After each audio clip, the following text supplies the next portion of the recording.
Hello friends, welcome to invention classes. आप सभी का हार्दिक अभिनंदन। मैं दीपक जोशी आप सभी को स्टैटिस्टिक्स का अध्ययन करा रहा हूं। अब तक हमने पूर्व वाली क्लास के अंतर्गत जो समकों का संग्रहण किया जाता है, संग्रहण करने के लिए जिस रीति का प्रयोग किया जाता है उस रीति के बारे में अध्ययन किया था। प्रथम रीति के बारे में हम विस्तार से अध्ययन कर चुके थे। द्वितीय रीति के बारे में, अर्थ के बारे में पढ़ चुके थे हम कि जो दूसरी रीति थी हमारी प्रतिदर्श अनुसंधान रीति या निदर्शन अनुसंधान रीति, जिसके माध्यम से समकों का एकत्र किया जाता है। आज जो हमारे समकों का संग्रहण करने के लिए संगणन करने के लिए जिस रीति का प्रयोग किया जाता है उसी रीति में समकों दूसरी रीति का अध्ययन करेंगे। हेडिंग डालना सभी विद्यार्थी, समंक संग्रहण की रीतियां, समंक संग्रहण की रीतियां। समंक संग्रहण की रीतियों के बारे में अध्ययन कर रहे हैं। प्रथम रीति के बारे में हम जान चुके थे। प्रथम रीति जो थी वह उस रीति का नाम क्या था हमारा? प्रथम रीति का नाम था समग्र या संगणनानुसंधान रीति। प्रथम रीति कौन सी थी बच्चों? समग्र अनुसंधान रीति। अनुसंधान रीति। दूसरी जो रीति थी वह हमारी थी प्रतिदर्श। प्रतिदर्श कह सकते हैं हम, या हम उसको निदर्श या निदर्शन अनुसंधान रीति। आज निदर्श अनुसंधान रीति के महत्व के बारे में अध्ययन किया जाएगा। दूसरी रीति हमारी प्रतिदर्श अनुसंधान रीति का महत्व। इस रीति का हमारे अनुसंधान के लिए कितना महत्व है उसी के बारे में अध्ययन किया जाएगा कि हमारे जीवन के अंतर्गत इसलिए कितना महत्व है। तो इस महत्व को जानने से पहले आप सभी को बैठो हमारे चैनल को लाइक कीजिएगा, सब्सक्राइब कीजिएगा और बेल आइकन के बटन को अवश्य दबाइएगा। ठीक है, आगे चलते हमारे बिंदु के बारे में। आज का बिंदु हमारा रहेगा प्रतिदर्श अनुसंधान रीति का महत्व। वैसे सामान्य तौर पर हमने पूर्व वाली क्लास में अध्ययन किया था जो प्रतिदर्श अनुसंधान रीति है। इस रीति के अंतर्गत जो हमारे जिस प्रकार से बहुत सारी इकाइयों में से कुछ इकाइयों का चयन करके उनके बारे में जानने का प्रयास किया जाता है, उसी विधि के महत्व हमारा जीवन के अंतर्गत या हमारे लाइफ के अंतर्गत, हमारे व्यवसायिक कार्य के अंतर्गत जो प्रतिदर्श अनुसंधान रीति है कितना महत्व है उसी के बारे में जाना जाएगा। सामान्य तौर पर देखा जाए तो यह रीति है हमारी प्राचीन काल से चली आ रही है। पूर्व के अंदर इस रीति का प्रयोग होता था, लेकिन नाम दिया गया बाद दूसरा उसका। जैसे हम घर में भी इस रीति का प्रयोग करते हैं घरेलू कार्य के अंतर्गत, लेकिन हम उसको नाम अलग दे देते हैं। जैसे मैंने आपको बताया इस रीति का नाम वानिकी भी कहा जाता है। सैंपल लेना, सैंपल सामान्य तौर पर हर विभाग के अंतर्गत, हर डिपार्टमेंट, चाहे सामाजिक हो, चाहे आर्थिक हो, चाहे धार्मिक हो, चाहे राजनीतिक हो, किसी प्रकार डिपार्टमेंट हो वहां प्रतिदर्श अवश्य लिए जाते हैं। सामान्य डेफिनेशन लिख लीजिए। अब महत्व के बारे में क्या बताया गया है? इस विधि का प्रयोग, मेरे साथ लिखते रहना, इस विधि का प्रयोग, इस विधि का प्रयोग प्राचीन काल से, इस विधि का प्रयोग प्राचीन काल से होता आ रहा है। यानी पूर्व काल से इस विधि का प्रयोग होता रहा है। दैनिक जीवन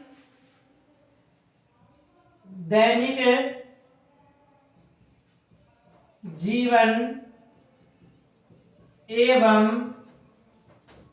सामाजिक, दैनिक जीवन एवं सामाजिक व्यवहार में भी, सामाजिक व्यवहार में भी हम वस्तुएं, दैनिक जीवन में व्यवहार में भी हम वस्तुएं खरीदने से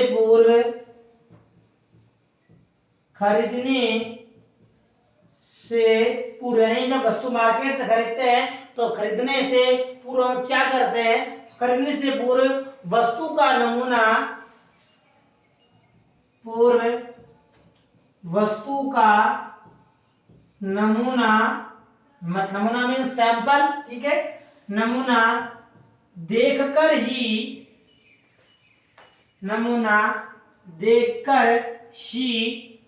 संपूर्ण वस्तु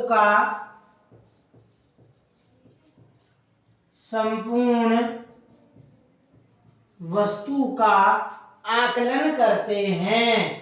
क्या करते हैं बच्चों? उसका आकलन करते हैं कि ये वस्तु कैसी है, किस प्रकार की। यदि इस वस्तु का हमारे जीवन में उपयोग किया जाएगा तो वह हमारे लिए लाभकारी होगी या हानिकारक, इत्यादि प्रकार के तथ्यों के बारे में जानकारी प्राप्त करते हैं। किसके माध्यम से बच्चों? नमूना लेकर। नमूने को सामान्य भाषा में नमूना लेना कैसे था, वैसे हम सांख्यिकी भाषा में जिस नमूना शब्द या बानकी जो शब्द है, शब्द क्या कहा जाता है? प्रतिदर्श या निदर्श। प्रतिदर्श या निदर्शन अनुसंधान रीति के नाम से जाना जाता है। तो ये जो रीति है इसके बारे में उदाहरण तौर पर कह सकते हैं, जैसे हम आकलन लेते हैं, जैसे सामान्यतः रसोई घर में महिलाएं कार्य करती है। सभी की से महिलाएं कार्य करती है, पुरुष काम करता है, कोई भी कार्य करता हो। तो हम खाना बनाते समय, चावल पकाते समय, चावल के जब चावल गैस पे रखकर पका रहे हैं, चावल के अनेक दानों में से कुछ दाने लेकर या एक दो दाना देकर हम उनका आकलन कर लेते हैं कि भगोने में या कढ़ाई के अंतर्गत रखे हुए जो चावल है, सब्जी है, वह पकी है या नहीं पकी। क्या संपूर्ण सब्जी को चेक किया जाता है? नहीं, क्योंकि वहां संपूर्ण सब्जी का आकलन न करके वहां पर केवल प्रतिदर्श लिए जाते हैं, यानी उन संपूर्ण इकाइयों में से कुछ इकाइयों का चयन करके उनके बारे में जानकारी प्राप्त की जाती है। तो उसे ही बानगी या नमूना या प्रतिदर्श या सैंपल कहा जाता है। उदाहरण तौर पर कह सकते हैं, लिख लेना कि जैसे एक गृहिणी के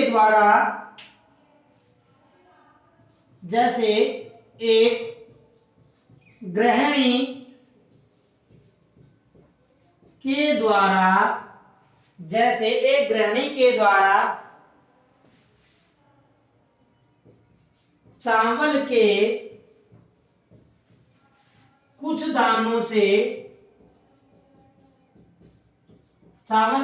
दानों का आकलन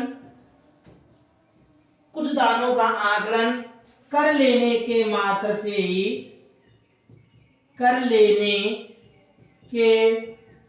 मात्र से ही संपूर्ण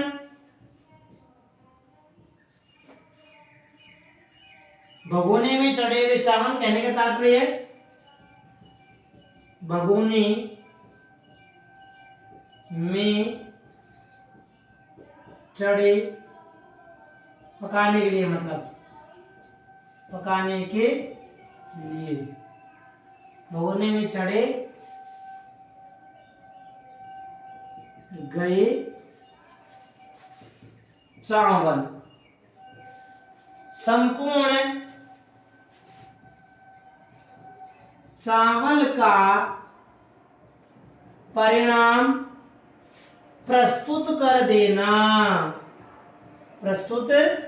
देना कि जो भगोने के अंतर्गत या कढ़ाई के अंदर जो चावल चढ़े हुए हैं, चावल रखे हुए पकने के लिए, उन संपूर्ण चावलों में से कुछ चावलों का निकाल कर चेक करना महिला के द्वारा कि ये जो रखे गए चावल संपूर्ण चावल पके हैं या नहीं पके। जो इस प्रकार से जांच की जाती है, तो उसी रीति को हमारा प्रतिदर्श अनुसंधान रीति कहा जाता है। तो कहने का तात्पर्य कुल में गया कि घरेलू कार्यों के अंतर्गत अर्थात सामाजिक दैनिक जीवन में सामाजिक व्यवहार के अंतर्गत भी हम प्रतिदर्श के आधार पर समंकों का आकलन कर लेते हैं कि समंक के जो संपूर्ण समंकीय सूचना एकत्र की गई है यह सही है या गलत। इसके बारे में अनेक विद्वानों ने अपने अपने मत प्रस्तुत किए हैं। कई विद्वान रहे हैं जिन्होंने प्रतिदर्श अनुसंधान रीति के महत्व को स्पष्ट किया है, उनको महत्व जानते हैं, तैयारी डाल लेना। प्रमुख विद्वानों के अनुसार प्रतिदर्श अनुसंधान रीति का महत्व है से विद्यार्थी प्रमुख विद्वानों के अनुसार, प्रमुख विद्वानों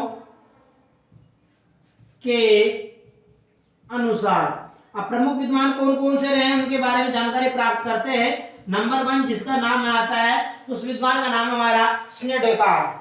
मैंने पूर्व में बताया गया था प्रोफेसर स्नेडोकर के अनुसार इन्होंने अपने अनुसार जो प्रतिदर्श या नमूना अनुसंधान जो रीति है इसका क्या महत्व बताया है, कितना महत्व बताया है। जिन्होंने अपने मत प्रस्तुत किए हुए कई बार स्नेडोकर के द्वारा कही गई परिभाषाओं के बारे में एग्जाम में प्रश्न पूछ चुके हैं। तो देखिए इसमें क्या कहा इन्होंने कि केवल कुछ ही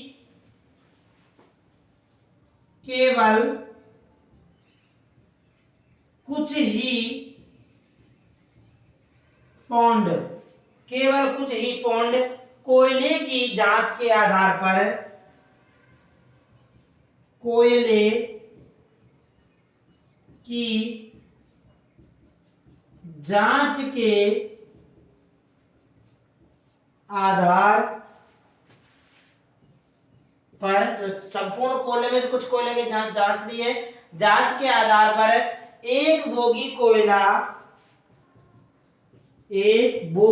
से तात्पर्य वहां गाड़ी से है, जिस गाड़ी में कोयला लदा हुआ है, कहने का तात्पर्य है मैं गाड़ी अपनी तो ये समझ रहा हूं, मैं अपनी तरफ से लिख रहा हूं। प्रोफेसर स्नेडोकर ने ये बात नहीं कही है गाड़ी के लिए, गाड़ी के मैंने क्या समझने के लिए आपके लिए बोगी क्या होती है, ठीक है। तो गाड़ी का हिस्सा है, भाग कह सकते हैं। एक बोगी कोयला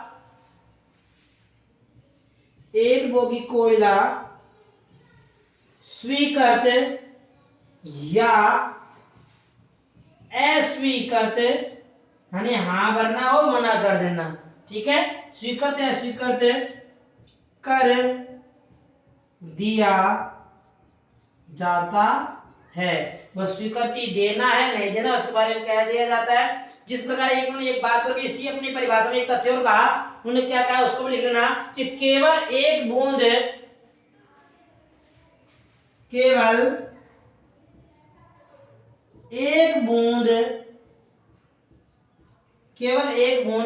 रक्त की जांच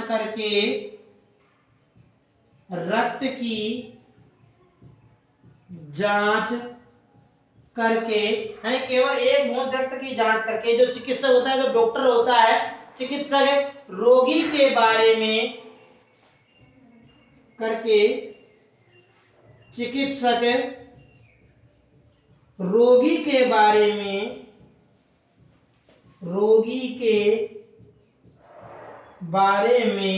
निष्कर्ष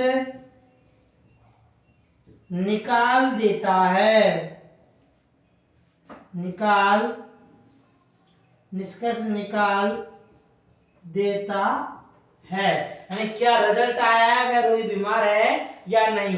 प्रतिदर्श कुछ इकाइयों के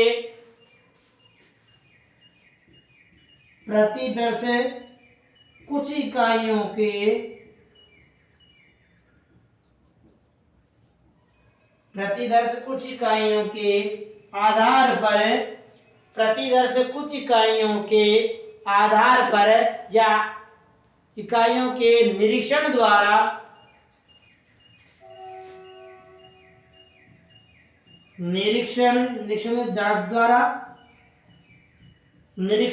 यानी उसका जांच करके उसका परीक्षण करके निरीक्षण द्वारा बड़ी मात्राओं के विषय में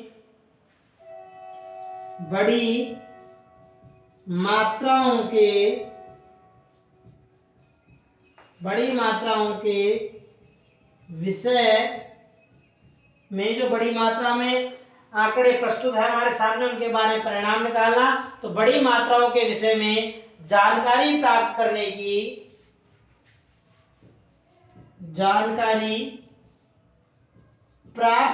की युक्तियां से तात्पर्य बच्चों उपाय है, ये परिभाषा चाहिए सर। हमारे प्रोफेसर स्नेडेकार के अनुसार अपने मत प्रस्तुत किए गए हैं, जो उनके अनुसार जो मत प्रस्तुत होते हैं उनके अनुसार कहे गए ये शब्द हैं जो इन्होंने अपने परिभाषा व्यक्त की है। पुनः रिपीट कर रहा हूँ, जिस विचार में दिखाई दे रहा हो सुन लेना। केवल कुछ ही पौंड कोयले की जांच के आधार पर जो एक बोगी कोयला स्वीकृत या अस्वीकृत कर दिया जाता है। जो एक बोगी कोयले की भरी हुई है, कुछ कोयलों का मापन के आधार पर संपूर्ण बोगी के बारे में जानकारी प्रदान कर दी जाती है। उसी प्रकार केवल एक बूंद रक्त की जांच करके चिकित्सक रोगी के बारे में निष्कर्ष निकाल देता है और प्रतिदर्श कुछ इकाइयों का निरीक्षण द्वारा ही बड़ी मात्राओं के विषय में जानकारी प्राप्त करने की सबसे सरल और सुविधाजनक युक्ति या उपाय बताया गया है। समझ आ गया स्नेडोकर ने क्या कहा था। और परिभाषाएं भी है, उस परिभाषाओं को जानने या लिखने से पहले आप इसके स्क्रीनशॉट लेना विद्यार्थी। और आगे यहाँ से मैं प्रारंभ कर रहा हूँ दूसरी परिभाषा जो दूसरे विद्वान ने अपने मत के अनुसार उन्होंने प्रस्तुत की है। ठीक है, लेना स्क्रीन ड्राइव विद्यार्थी। इसका आगे चलते हैं दूसरी परिभाषा जो प्रोफेसर कैरवेंटीज के अनुसार कही गई थी। इसके अनुसार बच्चों प्रोफेसर कैरवेंटीज के अनुसार लिया इसका स्क्रीन ले लिया सभी ने। आगे चलते हैं हम विद्वानों के अनुसार विद्वानों की परिभाषाओं का अध्ययन करते हैं और अन्य विद्वानों ने क्या बात कही है, उन्होंने क्या तथ्य प्रस्तुत किए हैं इसके बारे में गणा। प्रोफेसर कैरवेंटीज के अनुसार परिभाषा नंबर द्वितीय है प्रोफेसर कैरवेंटीज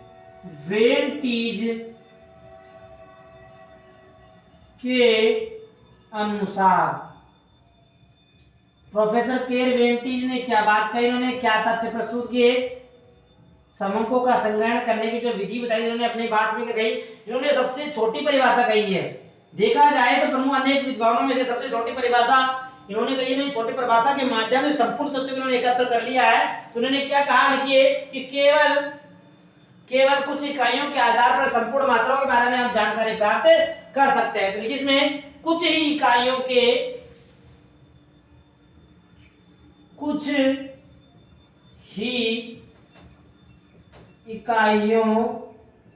यानी बड़ी इकाइयों में से केवल कुछ इकाइयां लेकर तो केवल कुछ ही इकाइयों के प्रतिदर्श के निरीक्षण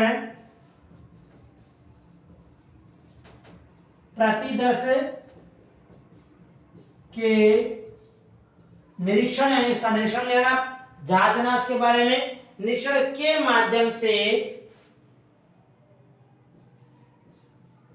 निरीक्षण के द्वारा उसके माध्यम से संपूर्ण मात्रा के बारे में संपूर्ण मात्रा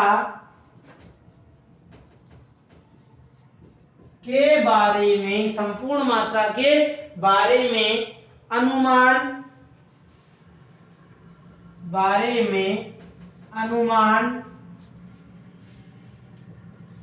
लगाया जा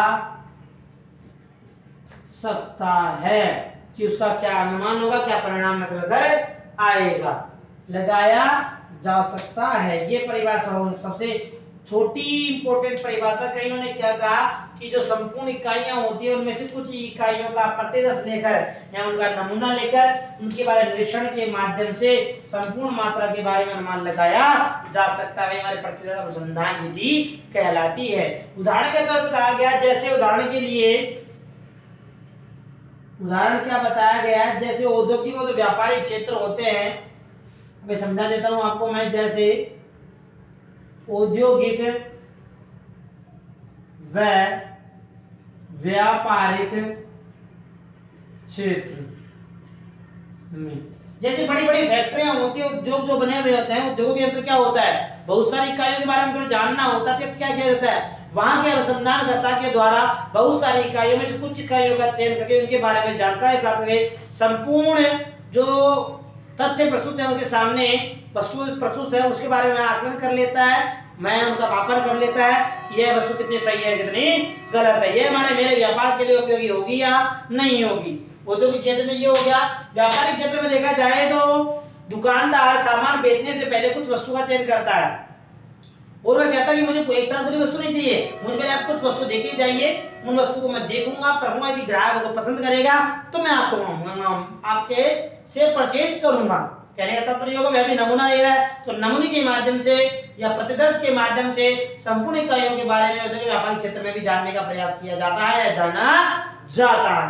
ये परिभाषा जो कही थी प्रोफेसर कैरवेंटीज के अनुसार कही गई थी, उन्होंने अपने मत प्रस्तुत किए थे। परिभाषा नंबर 33 परिभाषा अध्ययन करते हैं, उसका नाम आपने पहले सुना भी होगा, प्रोफेसर नीस वेंगर के अनुसार। हेडिंग डाल दीजिए परिभाषा नंबर परिभाषा नंबर 33 है प्रोफेसर नीस वेंगर के अनुसार। नीस वेंगर ने क्या बात कही, क्या तत्व उन्होंने प्रस्तुत किए हैं।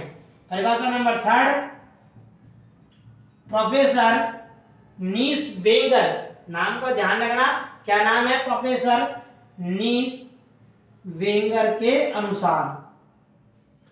नीस वेंगर के अनुसार।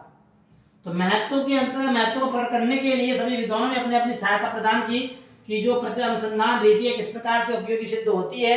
प्रोफेसर नीस वेंगर ने क्या कहा उसके बारे में जान लेते हैं। जानने से पहले सुनिए कि जो इन्होंने क्या कहा, जो आर्थिक व्यवसायिक क्षेत्र होते हैं, तो आर्थिक व्यवसायिक क्षेत्रों के अंतर्गत जो अध्ययन किया जाता है, जो आंकड़े लिए जाते हैं, वे आंकड़े उसके प्रतिदर्श, इन आंकड़ों में कुछ आंकड़ों का क्षेत्र जो प्रस्तुत किया जाता है वे हमारे प्रतिशत नमूना कहलाते हैं। तो अध्ययन करते समय क्या कहा उन्होंने, लिखिए आर्थिक व्यावसायिक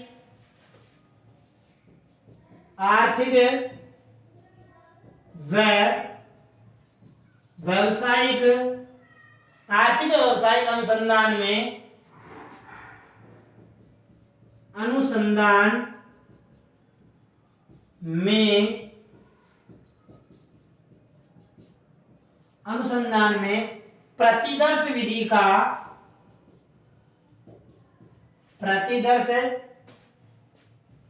विधि जो प्रतिदर्श विधि होती है, तो प्रतिदर्श विधि का प्रयोग करके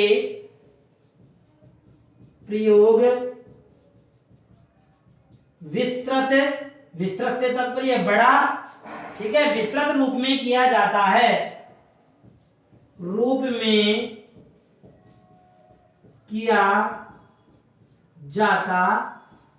अभी खत्म नहीं, परिभाषा आगे चल रही है।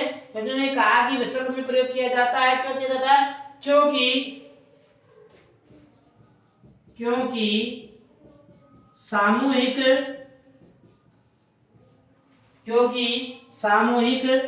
समंकों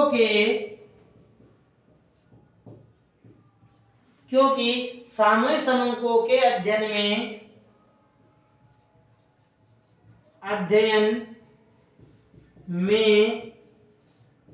कभी कभी से तात्पर्य नहीं, कभी कभार हो जाता है ऐसी बात, तो कभी कभी यह एकमात्र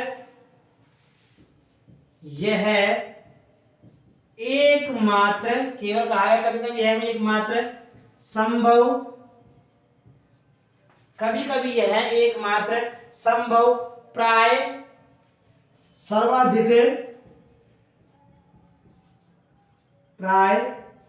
सर्वाधिक यानी अधिकांश रूप से ऐसे कह सकते हैं, प्राय सर्वाधिक व्यवहारिक व सामान्यतया व्यवहारिक या वह सामान्यतया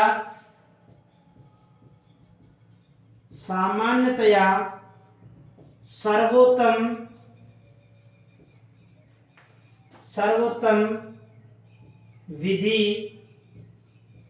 है, यानी सबसे अधिक उपयुक्त विधि बताया प्रोफेसर नीस वेंगर ने कि जितने भी विधियां बताई गई है समूहों का चयन करने के लिए, समूह का जांचने के लिए सबसे अच्छी विधि बताई गई है प्रोफेसर नीस वेंगर ने, जो प्रत्यक्ष अनुसंधान रीति के महत्व के बारे में स्पष्ट करती है। अगली परिभाषा कही गई है, अगली परिभाषा को लिखने से पहले आप सभी इसका स्क्रीनशॉट ले लेना ताकि मैं अगली परिभाषा को आराम से लिख सकूं। यहाँ जगह थोड़ी कम है हमारे पास। और हमारे चैनल को share, like, subscribe, bell icon के बटन को अवश्य दबाइएगा।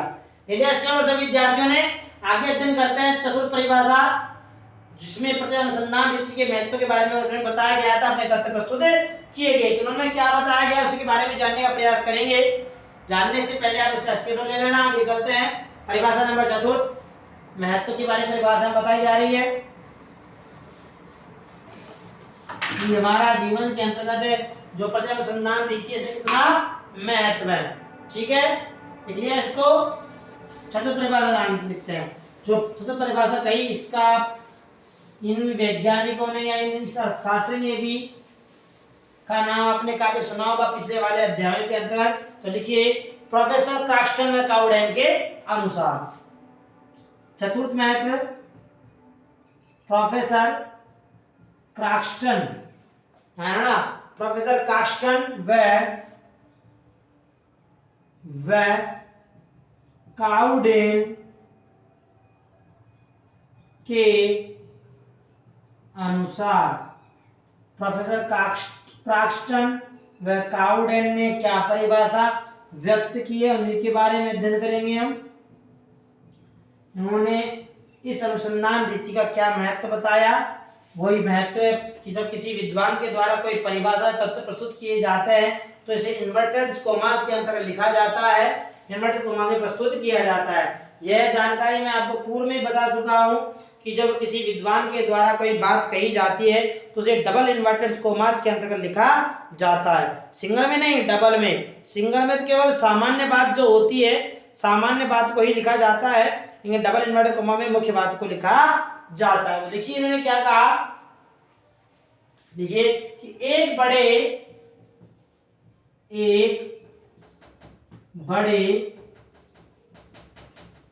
समग्र में से,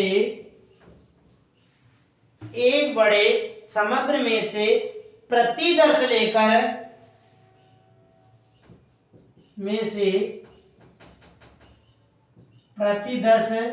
लेकर जो उनके बारे में प्रतिदर्श लिया जाता है तो प्रतिदर्श लेकर उसका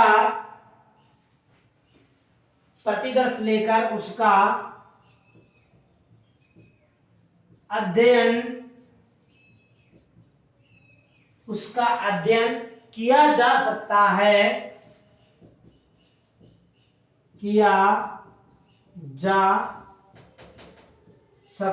उसके बारे में जाना जा सकता है तथा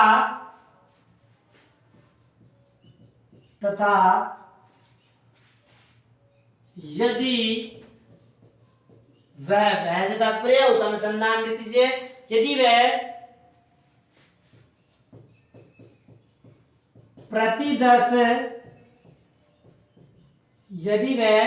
प्रतिदर्श समग्र का पर्याप्त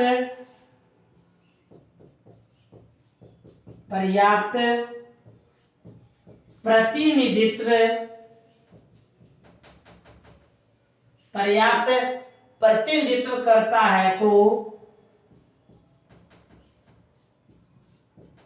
करता है तो इसके बारे में पर्याप्त जानकारी प्राप्त करेगा, प्रतिनिधित्व करता है तो हम उपयुक्त निष्कर्षों पर पहुंच सकते हैं।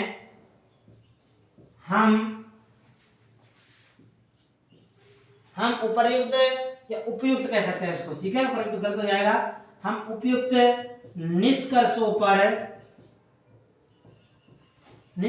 पर पहुंच सकते हैं।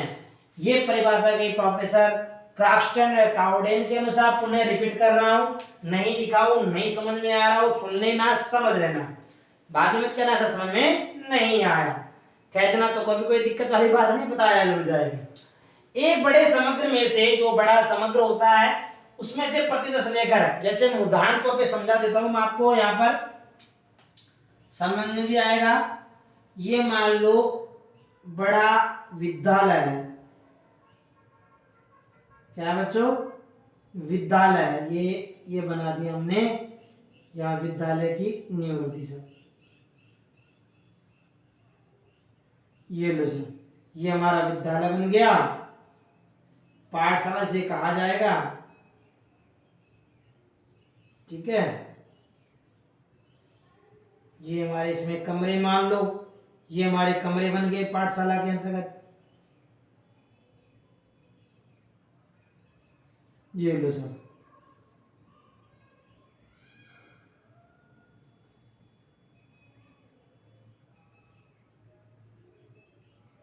ये कमरे बना दिए, ये रास्ता, ठीक है,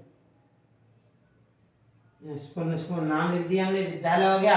विद्यालय में 4 कक्षाएं हैं, ये क्या है बच्चों, कक्षाएं हैं, ध्यान रखना, एरो लगा देता हूं, ये की संख्या है कक्षाएं, कक्षा में छात्र हैं, यहाँ पर है 40 40 40 40 40, यहाँ 40 40 40 40 और 40, 1 2 3 4 5 6 7 8 9 10 कक्षाएं हैं, प्रत्येक कक्षा में 40 छात्र हैं, तो कुल जो छात्र हैं, कुल छात्र कितने हैं, 40, 400 मतलब 400 छात्र हैं, 40 × 10 बराबर 400 छात्र हैं कुल छात्र, समझ में आ गया। अब यहाँ क्या आ गया है कि एक बड़े समग्र में से, ये बड़ा समग्र हो गया, बड़े समग्र में से प्रतिदर्श लेकर, माना मैंने यहाँ प्रतिदर्श ले लिया, क्या ले लिया बच्चों, प्रतिदर्श ले लिया मैंने, यहाँ प्रतिदर्श लिया, 400 बच्चों में से मैंने प्रतिशत ले लिए 40 छात्र, ये मैंने प्रतिशत ले लिए, अध्ययन किया जा सकता है 40 का, तथा यदि वह समग्र पर्याप्त यदि हमने माना कि 40 छात्रों का मासिक व्यय पर हमने अध्ययन किया कि ये सभी विद्यार्थी कितना कितना खर्चा करते हैं, और हमने माना कि एक विद्यार्थी 1000 रुपए प्रति छात्र प्रति माह खर्च करता है। इन 40 छात्रों को हमने विद्यार्थियों का रेशियो निकाला है, तो 40 का हो गया लगभग लमसम 40,000, ठीक है। तो 400 छात्रों का कितना होगा, तो हमने अंदाजा लगा दिया यहाँ पर, जब 40 छात्रों का 40,000 हो रहा है तो 400 छात्रों कितना होगा, 400 इंटू 1000, तो बराबर क्या जाएगा हमारा 4 इकाई 2.5 सैकड़ा हजार लाख, 4 लाख रुपए प्रति छात्र खर्च करता है मंत्री। ये जो रेशियो आया है यह हमारे द्वारा जो प्रतिदर्श लिया गया था, अब ये प्रतिदर्श जो लिया गया है 400 छात्रों का जो आकलन किया गया है, यह सबका आकलन करता हुआ होगा। तो उपयुक्त जो निष्कर्ष हमें चाहिए उन निष्कर्षों पर हम पहुंच सकते हैं। छात्र संख्या कि जो हमें परिणाम चाहिए विद्यालय के छात्रों का मासिक व्यय बताओ। अब 400 छात्रों का अध्ययन करना तो हमारे लिए पॉसिबिलिटी नहीं है, तो 400 छात्रों का अध्ययन करना हम क्या करेंगे, हम उन 400 छात्रों के अंतर्गत से कुल छात्र 400 है, तो 400 छात्रों में प्रतिदर्श ले लिया, 40 छात्र हमने प्रतिदर्श ले लिए, इनका मासिक व्यय ज्ञात करना है। हमने ज्ञात किया कि 1000 प्रति छात्र प्रति माह खर्च करता है, तो 40 छात्र कितना हो गया बच्चों, तो 40 छात्र का हो गया 40,000, 40 छात्र का कितना हो जाएगा 40,000, और जब 40 छात्रों का 4,000 है, 40,000 है, तो 400 छात्रों कितना हो जाएगा, तो 400 इंटू हम क्या कर देंगे 400 छात्र, अरे 1000 प्रति छात्र प्रति माह एक्सपेंस हो रहा है, तो हमारा 4 लाख रुपए प्रति छात्र एक्सपेंसेस हो जाएगा कि पर विद्यार्थी, हर एक विद्यार्थी 4 लाख रुपए का एक्सपेंसेस करता है। समझ आ गया, ये था हमारा प्रतिशत अनुसंधान रीति का महत्व। शायद मेरी आशा है जहां तक मैं समझ रहा हूं आप सभी को समझ में आ चुका होगा। फिर भी कोई दिक्कत वाली बात नहीं है, नहीं समझ में आ रहा हो तो कमेंट के माध्यम से पूछिएगा, और हमारे चैनल को लाइक और सब्सक्राइब भी कीजिएगा। आगे आने वाली क्लास के अंतर्गत हम प्रतिशत अनुसंधान जो रीति है, दर्शन अनुसंधान जो रीति है, या बाण के अनुसंधान जो रीति है, या सैंपल अनुसंधान जो रीति है, इन्वेस्टिगेशन मेथड, इस रीति के लाभ और गुणों के बारे में अध्ययन करेंगे। आज बता देता मैं आपको, लेकिन आज क्या क्लास में बड़ी हो जाएगी, टॉपिक थोड़ा खत्म नहीं हो पाएगा, बड़ा टॉपिक रहेगा लाभ और दोषों का, इसलिए आगे आने वाले क्लास में लाभ और दोषों के बारे में अध्ययन करेंगे। तब तक के लिए आज इतने, ठीक है, कल मिलते हैं नेक्स्ट अगली क्लास में। स्क्रीनशॉट ले लेना, लिख लेना, चैनल को भी सब्सक्राइब करना, बेल आइकन बटन को दबाना, और ज्यादा से ज्यादा विद्यार्थियों के साथ शेयर करने का प्रयास भी करना, ठीक है। मिलते हैं अगली क्लास, ले लेना स्क्रीनशॉट से विद्यार्थी इसका।